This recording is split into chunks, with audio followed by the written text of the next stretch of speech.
Welcome back guys. आज हम पढ़ेंगे nomenclature and classification of enzymes के बारे में। So let's start. नोमेनक्लेचर की अगर हम जनरली बात करें तो IUB के अकॉर्डिंग क्लासिफिकेशन जो है एंजाइम्स की 6 टाइप्स के बेसिक एंजाइम्स होते हैं। ऑक्सीडोरिडक्टेज, ट्रांसफरेज, हाइड्रोलिसिस, लाइसिस, आइसोमरेसिस एंड लाइगेसिस। ये 6 टाइप्स के एंजाइम्स होते हैं। अगर हम कॉमनली बात करें तो ये एक सफिक्स होता है एज, जो कि हमने देखा होगा कि बहुत सारे एंजाइम्स के एंड में लगता है, जैसे कि माल्टेज। इसका नाम माल्टेज क्यों पड़ा? क्योंकि ये माल्टोज को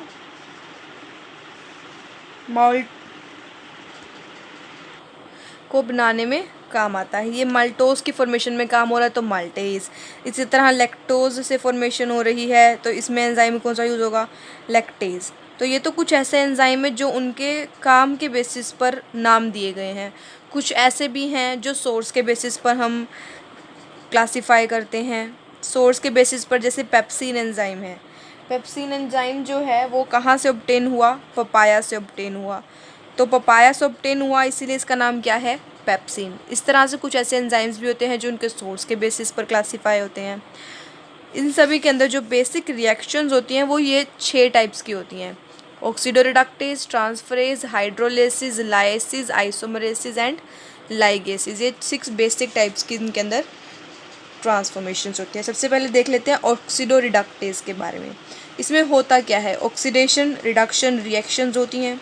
as you can see in this example, A negative plus B will form A plus B negative. यहाँ पर क्या हुआ है? ऑक्सीडेशन हुआ है इसका और इसका रिडक्शन हुआ है, तो इनका सिर्फ चार्ज ही चेंज हुआ है ना, यानी कि कोई भी एक ग्रुप जो है वो दूसरे के ऊपर ट्रांसफ़र हो गया। यानी कि जहाँ पर ऑक्सीडेशन रिडक्शन रिएक्शंस हो रही होंगी उसे हम कहेंगे ऑक्सीडोरिडक्टेज। ये भी फर्दर 3 टाइप की हो सकती हैं, ऑक्सीडेसिस, डिहाइड्रोजनेसिस और रिडक्टेसिस। तो बेसिक यहाँ पे क्या हो रहा है? रिमूविंग और एडिंग ऑफ इलेक्ट्रॉन्स और हाइड्रोजन एटम्स। इसका बेसिक एग्जांपल है साइटोक्रोम ऑक्साइडेज। जनरली उन्हीं के अंदर ये रिएक्शंस देखने को मिलती है। नेक्स्ट है ट्रांसफरेजेस। ट्रांसफरेजेस में कैटेलाइज ग्रुप ट्रांसफ़र, मतलब कि ग्रुप ट्रांसफर्स को कैटेलाइज करता है। जैसे कि AB प्लस C, यहाँ पर ये ग्रुप B के साथ एक्सचेंज हो गया, B बाहर आ गया और C यहाँ पर चला गया। फंक्शनल ग्रुप का ट्रांसफ़र होता है, जैसे कि कोई भी कार्बन ग्रुप है, फॉस्फेट ग्रुप है, सल्फर कंटेनिंग ग्रुप है, उन सभी का ट्रांसफ़र होता है ट्रांसफरेसिस में। हाइड्रोलिसिस में क्या होता है? Bond break due to addition of water. Water की एडिशन से बॉन्ड ब्रेक हो जाती है। वाटर किस में डिवाइड होगा? H पॉजिटिव और OH नेगेटिव में। तो ये जो है A और B की जो बॉन्ड है वो ब्रेक हो जाएगी और वहाँ पर एडिशन हो जाएगा। अगर ये नेगेटिव ग्रुप है तो यहाँ पर पॉजिटिव पार्ट यानी कि H पॉजिटिव ऐड होगा, और अगर ये पॉजिटिव ग्रुप है तो यहाँ पर नेगेटिव पार्ट ऐड हो जाएगा। तो ये है हाइड्रोलिसिस। इसमें क्या होता है? वाटर की वजह से बॉन्ड्स का ब्रेक डाउन होता है। Next one is lysis. Lysis में क्या होता है? Direct removal of groups from substrate non hydrolytically. मतलब कि ग्रुप्स का रिमूवल तो हो रहा है लेकिन वाटर की प्रेजेंस के बिना। फॉर एग्जाम्पल फ्रक्टोज 1-फॉस्फेट जो है उसमें से क्या फॉर्मेशन हो रही है? Dihydroxy acetone phosphate plus phosphoglyceraldehyde in the presence of enzyme aldolases. तो ये क्या कर रहा है? Catalyse the cleavage of specific covalent bonds and removal of groups without hydrolysis. यहाँ से इसका डिवीजन हो गया ना, ये जैसे हमें पता है कि ये 6 कार्बन कंपाउंड है, ये 3 कार्बन कंपाउंड है और ये भी 3 कार्बन कंपाउंड है। ठीक है, तो इसका क्या हो रहा है? क्लीवेज हो रहा है without addition of water. Next one is isomerases. ये तो नाम से समझ आ गया होगा कि आइसोमर्स की फॉर्मेशन होती है। फॉर एग्जाम्पल ग्लूकोज 6-फॉस्फेट in the presence of phosphohexose isomerase forms fructose 6-फॉस्फेट। सो आइसोमराइजेशन रिएक्शन हो रही है, यहाँ पर रीअरेंजमेंट हो रहा है ग्रुप्स का। मोलिकुलर स्ट्रक्चर सेम है। इसके बाद है लाइगेसिस। लाइगेसिस में क्या हो रहा है? Enzyme catalyse the synthesis of different types of bonds. Enzyme जो हैं वो बॉन्ड्स को सिंथेसाइज कर रहे हैं, कैटलाइज कर रहे हैं। जैसे कि A प्लस B था, बॉन्ड चेंज हुई, A माइनस B की फॉर्मेशन हो गई। इसे हम सिंपल एक एग्जाम्पल से समझ लेते हैं।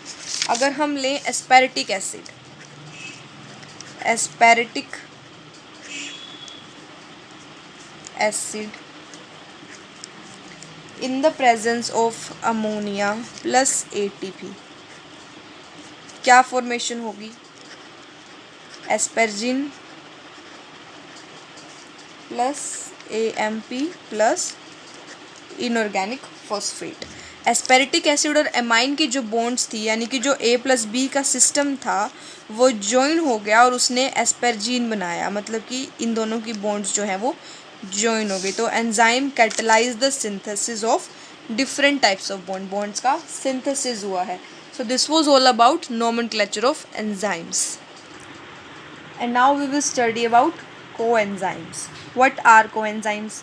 इसके बारे में हम पहले भी पढ़ चुके हैं, बट अब थोड़ा डिटेल में पढ़ेंगे। कोएंजाइम्स होते क्या हैं?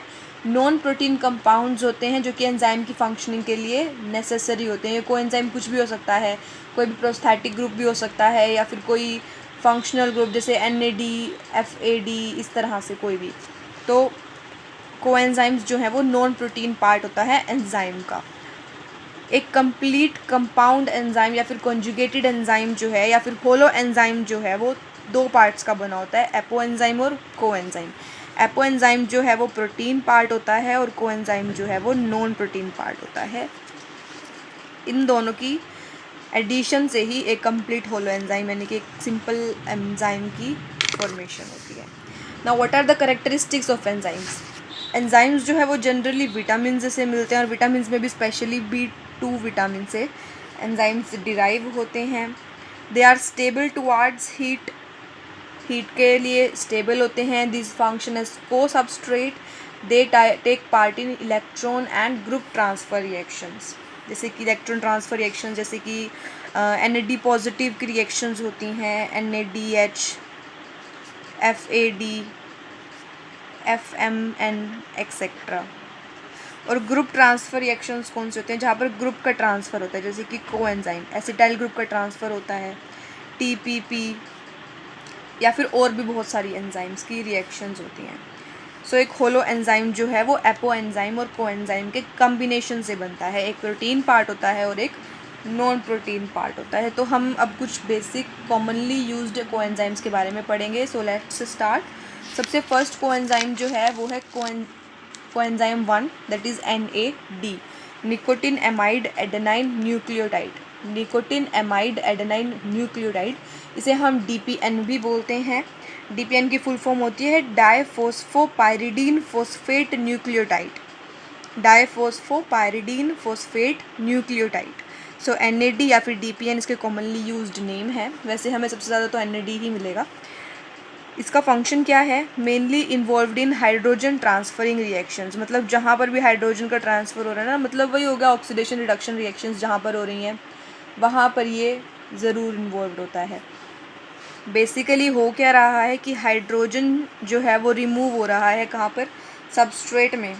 Hydrogen is transferring to the substrate. तो हाइड्रोजन मिल कहाँ से रहा है? एंजाइम से मिल रहा है। जो यहाँ पर ये पायरिडीन ग्रुप होता है ना, यहाँ से एक कार्बन से हाइड्रोजन की रिमूवल होती है और यहाँ पर डबल बॉन्ड्स की फॉर्मेशन हो जाती है। इस तरह से डबल बॉन्ड्स की फॉर्मेशन हो जाती है। अब यहाँ पर डबल बॉन्ड की फॉर्मेशन हो गई तो ये रिड्यूस्ड फॉर्म में आ जाएगा। इनकी रिड्यूस्ड फॉर्म भी बहुत रिएक्शंस परफॉर्म करती है डिहाइड्रोजनेज एंजाइम के साथ। डिहाइड्रोजनेज रिएक्शंस वो परफॉर्म करती हैं। तो NAD का बेसिकली फंक्शन क्या है? हाइड्रोजन का ट्रांसफ़र करना। इसी के साथ NADP होता है nicotinamide adenine dinucleotide phosphate. इन दोनों में फ़र्क सिर्फ इतना है कि NADP में एक फॉस्फेट ग्रुप एक्स्ट्रा होता है, जैसे ये P है ना, P फॉर फॉस्फेट। सो एक फॉस्फेट ग्रुप इसमें एक्स्ट्रा होता है। DPN की जगह वही हो जाएगा TPN, that is triphosphopyridine phosphate nucleotide. Only one phosphate group is extra. This is the structure of NAD positive. Adenine group है ये एक, और इसके बाद डी राइबोस। दो फॉस्फेट ग्रुप प्रेजेंट हैं, निकोटिन एमाइड और डी राइबोस। दो डी राइबोस, एक निकोटिन एमाइड, एक एडेनाइन और दो phosphate group. So this is the structure of NAD positive. Next coenzyme is flavin nucleotides. Flavin nucleotides भी divide है दो टाइप्स में, FMN और FAD। FMN फ्लेविन मोनोन्यूक्लियोटाइड और फ्लेविन एडेनाइन डाइन्यूक्लियोटाइड। इसमें क्या है, मोनोन्यूक्लियोटाइड एक न्यूक्लियोटाइड है और इसमें 2 न्यूक्लियोटाइड है और साथ में एक एडिशनल एडेनाइन ग्रुप भी है। कहाँ से डिराइव होते हैं, राइबोफ्लेविन या फिर विटामिन B2 जिसे हम कहते हैं ना। तो flavin nucleotides are derived from riboflavin. Now riboflavin is made of 2 components, ribitol and flavin. FMN is formed by combination of ribitol, flavin and a phosphate group. And FAD वही FAD कैसे form होगा, FMN plus AMP की anhydride linkage से। FAD is formed from FMN and AMP anhydride linkage.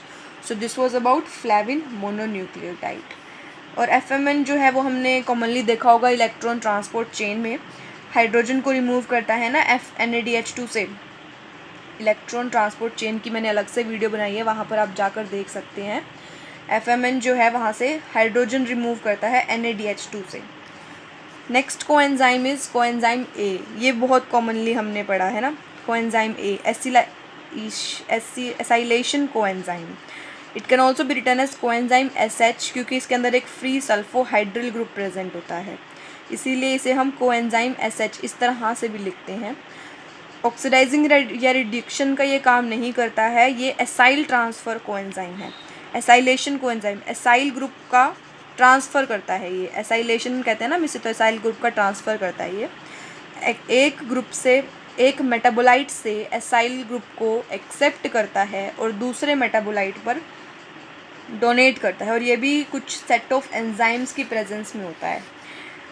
और क्या काम है इसका, कोएंजाइम A जो है वो सैचुरेटेड फैटी एसिड्स को कन्वर्ट करता है अनसैचुरेटेड फैटी एसिड्स में, सैचुरेटेड फैटी एसिड्स को अनसैचुरेटेड फैटी एसिड्स में कन्वर्ट करता है। और क्या काम है इसका, एलिमिनेशन रिएक्शंस में भी ये बहुत देखने को मिलता है, वहाँ पर ये एक्ट करता है, रिएक्शंस को प्रोसीड होने में हेल्प करता है।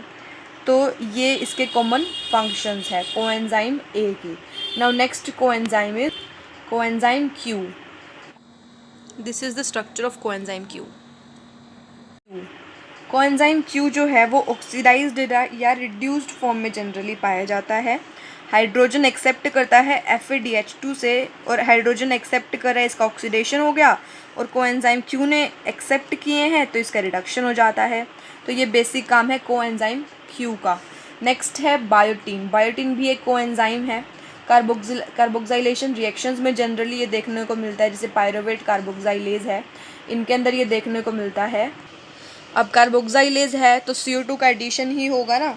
इसमें होता क्या है कि बायोटीन जो है वो कार्बोक्सी बायोटीन में कन्वर्ट हो जाता है। बायोटीन जो है वो कार्बोक्सी बायोटीन में कन्वर्ट हो जाता है आफ्टर एडिशन ऑफ CO2, क्योंकि कार्बोक्साइलेशन रिएक्शंस के अंदर जा रहा है ना, तो CO2 के एडिशन में ये कार्बोक्सी बायोटीन में कन्वर्ट हो जाता है। एग्जाम्पल क्या है इसका, पायरुवेट कार्बोक्सिलेज।